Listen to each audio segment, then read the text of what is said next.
Hello, আসসালামু আলাইকুম। আশা করি সবাই খুব ভালো আছেন আর আমিও ভালো আছি। অনেক দিন পর একটা ব্লগ নিয়ে চলে এসেছি। তো রিসেন্টলি আমি সিলেট গিয়েছিলাম, ওখানকার মেইন স্পটগুলো একটু ঘুরে বেড়ালাম, যতটুকু 2 রাত 3 দিনে দেখা যায় আর কি।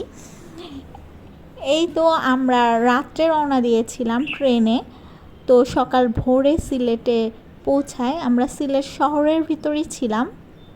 তো সকাল ভোরের দিকে আমরা সিলেটে পৌঁছাই আর আমরা উঠেছিলাম হোটেল প্যারাডাইস ইন।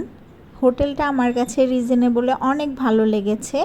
আমরা যেহেতু 2 রাত 3 দিনের মতো ছিলাম, এখানে ভাড়া ছিল 6K মতো। আর হোটেলটা রুমের মধ্যে সব ফ্যাসিলিটি ছিল।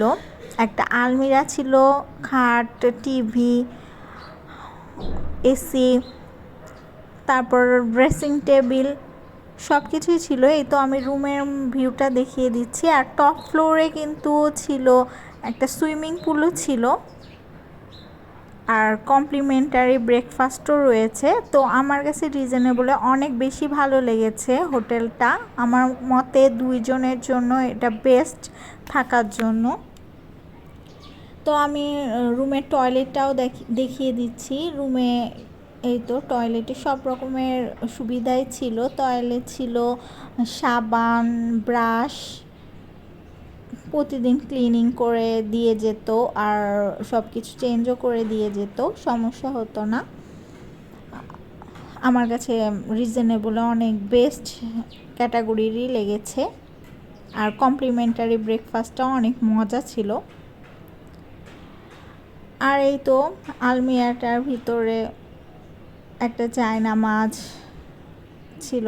তো সকালে ব্রেকফাস্ট করে আমরা জাফলংয়ের উদ্দেশ্যে রওনা দিই। এখান থেকে শহরের ভিতর থেকে বাস, এসি বাস, নর্মাল বাস রয়েছে জাফলংয়ে যাওয়ার জন্য। তো আমরা এসি বাসে করে জাফলংয়ের উদ্দেশ্যে রওনা দিই। আমাদের প্রথম গন্তব্য প্রথম দিনের ছিল জাফলং। তো জাফলংয়ের ভিউ তো সচরাচর অনেক ভালো, অনেক সুন্দর। যেহেতু আমার এটা প্রথম ট্যুর সিলেটে, তা আমার কাছে সব কিছুই ভালো লাগছিল। আর এই তো নৌকাগুলোতে 100 টাকা করে ভাড়া ছিল, যদিও দরদাম করে একটু নিতে হয়। নৌকাতে চাইলে কেউ মায়াবী ঝর্ণা, খাসিয়া পল্লী ঘুরে দেখতে পারেন। তো আমরাও ঘোরার জন্য নৌকা ভাড়া করে নিই। এ তো যেহেতু একটু পানি কম ছিল, তবেও মায়াবী ঝর্ণা ভালোই লাগছিল আমার কাছে। ভিউটা জাস্ট অসাধারণ।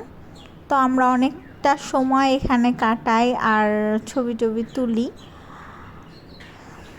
তো খাসিয়াপল্লীতেও ঘুরতে গিয়েছিলাম, ওখানকার বাড়ি ঘরগুলো একটু দেখলাম, ভালোই লাগলো। ওদের একটা রাজবাড়িও ছিল, ওইদিকে যাওয়া হয়নি। তো আবার আমরা এই মেইন স্পটে এসে